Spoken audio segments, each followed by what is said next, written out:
Hey smart people, my name is Rational Ratbag, and this is the first video of my new YouTube channel. So you might be asking, why have you started this channel, Ratbag? What unique insights are you going to bring to the platform? Well, those of you who watch a lot of political YouTube are probably familiar with the rise of the New Left, a cabal of cultural Marxist creators who make videos about social justice and communism and denying white genocide. After Gamergate, it seemed like we're on the verge of defeating the cancer of feminism once and for all, when these cuts started sprouting out of the ground like the soybeans they are.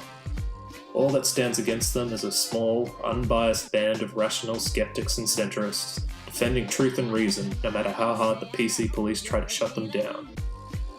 Rationals bravely explore all the uncomfortable truths that the normies are too scared to talk about, like feminism giving men breasts, immigrants suing veterans for using the wrong pronouns, and lesbians ruining video games. And it's not just the left that the skeptics are being attacked from, because to the right of the political centre is SJW YouTube again, because of horseshoe theory. My goal is to add my voice to the rationals, debating the regressive left wherever I can find them, knowing that I got all my opinions of the world right on the first try without looking for evidence or doing any kind of honest self-reflection, and sleeping sound with the knowledge that the truth is always in the middle of two opinions. So to business. Who is the first snowflake I'm going to destroy? Well, call me ambitious, but I'm going to go straight for one of their head honchos, a creator named Shaun, and a video he recently created called The Snowflake Generation? A response to Thoughty2. Thoughty's original video clearly triggered Shaun pretty hard to prompt this video response, so I'm going to do Thoughty a solid, and bury Shaun under an avalanche of classical skeptical logic. So Shaun's first boner isn't even a minute into the video, no surprise there. He starts out with his thesis statement, saying that snowflakes aren't just lefties and millennials, which is the most snowflakey thing you can say. But then he says to help him prove this, he's going to use an example from a YouTuber named Thoughty2. Now, the more rational among you can probably already see where Shaun has messed up. In Thoughty's leaderboard here, we can see that the number 2 is clearly in superscript. Here's a little maths lesson for you, Shaun. The superscript 2 isn't a 2 anymore. It actually means his name would be Thoughty squared. Point Rational Ratbag. You have to wonder, if Shaun can't even get this most basic maths right, and it is basic maths. I've been doing this kind of algebra since I was 9 because I was placed in an advanced class. But if he can't even get Thoughty squared's name right, what else has he managed to get wrong? Well, let's keep going. Thoughty squared has an alpha level 2.5 million subscribers, while Shaun only has a beta 98,000. That makes Thoughty almost 30 times more popular than Shaun. Imagine if a politician won an election with 3 million votes, and their opponent only got 90,000 votes. Who do you think had the best policies? I'll let you work it out. He then tries to do the slimy thing that SJW YouTubers do, and you'll notice this if you watch a lot of their videos, where he tries to use the things that Thoughty squared used in his video against him. So Thoughty has this footage of a snowflake rally. Shaun's argument is these are not entitled snowflakes, but workers marching for their rights. And this is where Shaun exposes how clueless he is about the economy. If these snowflakes were actually working, instead of taking a lazy day off protesting, they'd probably have more money. Now his next gotcha moment, pardon my sarcasm, is a rally of Alex Jones that he implies that Thoughty didn't know was a right-wing gathering. But here's another nasty trick that leftists will often do. The clip doesn't have any sound.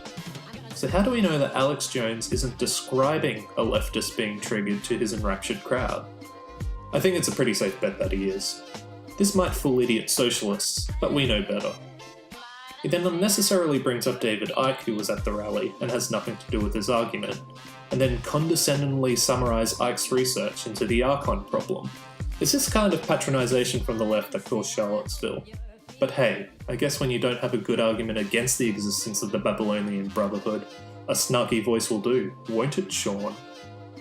Next up, Shaun tries to deny that the Fort Hood tragedy could have been avoided if it hadn't been for political correctness. He posits that because the US military isn't controlled by the left or millennials, that it doesn't fit Thoughty's definition of the Snowflake generation.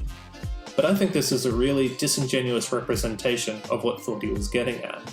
Now, I don't know Thoughty personally, so it might be a leap for me to say this, but I believe, in Thoughty's mind, in his politically correct free vision of the world, if it wasn't for the rainbow-haired genderqueers stopping us, that all Muslims would be burnt to death in the streets, and therefore the attack never would have been able to occur. Again, I don't know Thoughty personally, but I think it's pretty safe to say that's what he was getting at. Shaun really steps over the line in the next part of the video. He starts ad-homing Count Dankula, racist, who has only recently been a victim of a PC witch hunt.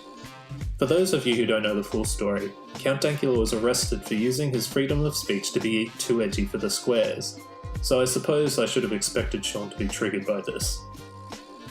Shaun then brings up an article about Starbucks, probably upset that his soy lattes were cold. I don't know, I was only half listening. But with the half I was listening with, I managed to catch him out with this little bit of weaseling, where he tries to preemptively address this video that you're watching right now. So if he thinks Starbucks are being censored by that criticism, then I claim that the people censoring Starbucks are themselves being censored in turn by Thoughty2, who I am now censoring because I'm criticising him, one could argue, and if you criticise me for that, then you're censoring me. No, I'm not censoring you, because censorship is what the left does. What I'm doing is destroying you with logic. This leads to a long part of the video where Shaun talks about comedy and censorship. This is where Shaun probably trips himself up the most. You don't even need me to wreck him at this point. He basically wrecks himself. Now, he says that comedy should have some bounds. Like you shouldn't be able to show a Louis C.K. comedy bit to a classroom full of 5-year-olds. First of all, Thoughty didn't show Louis C.K. to a classroom of 5-year-olds, so that's a false equivalence logical fallacy there. But even if he did, why shouldn't he be able to? If you truly believe in freedom of speech, why would children be excluded from that? It's this typical puritanical Helen Lovejoy argument. Won't somebody think of the children? Well, if the children can't handle rape jokes and Jewish slurs, then doesn't that prove Thoughty2's argument about being a snowflake generation? Checkmate! His final, weak attempt to try and tie the video together was to ask why bigotry and gamer tantrums about diversity isn't considered being offended, while social justice warriors getting triggered is. And the answer to anyone with half a brain is clear. Racism is over, and if you can't handle trolling, you should get off the internet. Well, there you have it. One soy boy destroyed from beginning to end. Thanks for watching my video. Hit like, share and subscribe, and I'll be back soon to talk about a topic I wanted to cover for a while. Does the skeletal brain pan of black people make them want to do crime?